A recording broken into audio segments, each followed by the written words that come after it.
आदाब, नमस्ते। मैं हूं सैयद अली तकवी और आप देख रहे हैं द यूरिट न्यूज़। भारत, अमेरिका, इजराइल और यूएई ने बनाया नया क्वाड। जी, आपने बिल्कुल सही सुना। भारत, इजराइल, अमेरिका और संयुक्त अरब अमीरात यानी यूएई ने पश्चिम एशिया सहित एशिया में प्रमुख आर्थिक और वैश्विक मुद्दों पर मिलकर के समन्वय के साथ काम करने का एक फैसला लिया है। इन चारों देशों के विदेश मंत्रियों ने एक वर्चुअल बैठक में इस बारे में विचार मंथन किया। डॉक्टर जयशंकर इन दिनों इजराइल की यात्रा पे हैं। जी, वही इजराइल जो कभी भारत से बहुत दूर था, आज वो भारत का सबसे बड़ा दोस्त होने का दावा कर रहा है। और इन दिनों डॉक्टर जयशंकर इजराइल की यात्रा पे हैं और तेल अवीव से इस बैठक में सीधे शामिल हुए। इजराइल के विदेश मंत्री लैपिड, अमेरिकी विदेश मंत्री एंटोनी ब्लिंकन और यूएई के विदेश मंत्री शेख अब्दुल्ला बिन जायद भी शामिल हुए। उन्होंने आपस में मिलकर व्यापार, जलवायु परिवर्तन से मुकाबला, ऊर्जा सहयोग और समुद्री सुरक्षा जैसे मुद्दों पर विचार विमर्श किया है। इस बैठक के बारे में सबसे ख़ास बात ये रही कि मीडिया को इस बैठक से दूर रखा गया।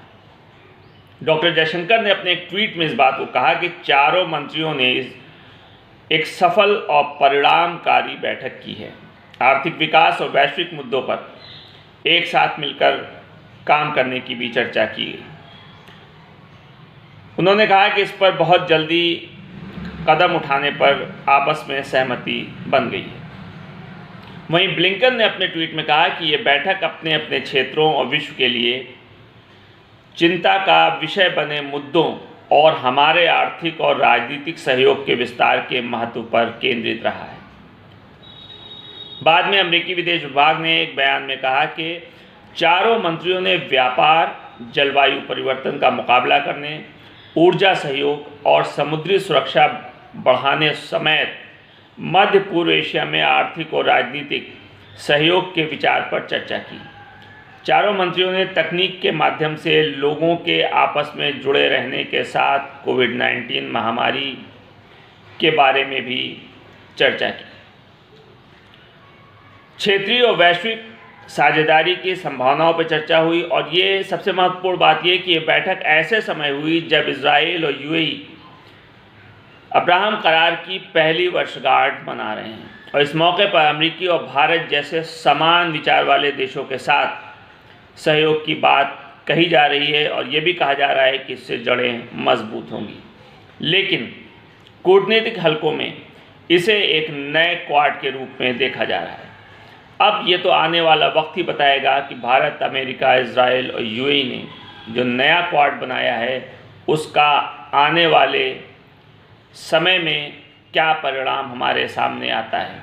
हालांकि ये बात सर्वविदित है और सबको पता है कि भारत के जो संबंध आज इजराइल से बताए जा रहे हैं, इससे पहले ऐसे संबंध नहीं थे या इस तरह के नहीं बताए जा रहे थे। भारत कभी भी इजराइल के करीब नहीं रहा है, लेकिन भारत में जब से ये भारतीय जनता पार्टी की सरकार बनी उसके बाद से भारत और इजराइल के संबंध मजबूत दिखाने की कोशिश करी जा रही है।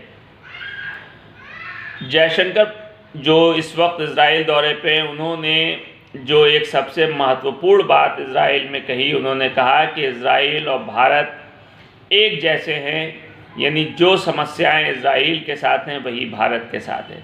उनका इशारा ये था कि इजराइल भी आतंकवादियों से घिरा हुआ है और भारत भी आतंकियों से घिरा हुआ है। अब सवाल ये आता है कि आखिर इस वक्तव्य के पीछे का महत्व क्या है, इस वक्तव्य को देने का कारण क्या है। क्योंकि इजराइल कैसा देश है ये पूरा देश जानता है और बहुत सारे दुनिया के ऐसे मुल्क हैं जिसका इजराइल के साथ 36 का आंकड़ा है। भारत सरकार को भी ये देखना होगा कि कहीं ऐसा ना हो कि इजराइल के साथ ज़्यादा दोस्ती करने के चक्कर में दुनिया के दूसरे मुल्कों से नाराज़गी न मोल ले लें, ख़ास करके वो मुल्क जिनके साथ भारत का बहुत पुराना और गहरा संबंध रहा है और हर क्षेत्र में भारत और दीगर देशों के साथ तालमेल बना रहा है। सरकार को भी इस बात पर विचार करना चाहिए कि सिर्फ इजराइल के साथ दोस्ती को बढ़ावा देने के रास्ते पर आगे न बढ़ें, बल्कि उनकी कोशिश ये होनी चाहिए कि दुनिया के जितने देश हैं सबको साथ लेकर के चलें, तभी इस देश की तरक्की संभव है। आप देखते रहिए द यूनिट न्यूज़। मिलते हैं नेक्स्ट वीडियो में, तब तक के लिए आदाब, नमस्ते।